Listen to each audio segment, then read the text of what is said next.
Sot do të flasim për diçka shumë të rëndësishme, bashkëpunimi mes kolegëve dhe rëndësinë e një ekipi me marrëdhënie të shëndetshme.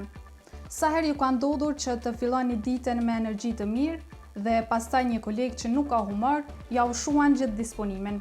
Po ndodh, sepse energjia është ngjitse, edhe ajo e keqja, edhe ajo e mira. Psikologët i quajnë këtë fenomen ngjitje emocionale. Studimet tregojnë se humori i kolegëve dhe menaxherëve mund të përhapet dhe të ndikojë në performancën dhe kënaqësinë në punë. Kur kolegët ndihmojnë njëri tjetrin, krijohet besim dhe respekt. Detyrat kryhen më shpejt dhe më saktë. Punojësit e lumtur janë deri në 20% më produktiv fitim për ta dhe për kompaninë. Në fund të fundit, suksesi nuk varet vetëm nga individët, por nga si funksionon ekipi si një e tërë. Një koleg që ndihmon dhe bashkëpunon nuk është vetëm mbështetje, është forcë që rrit gjithë grupin.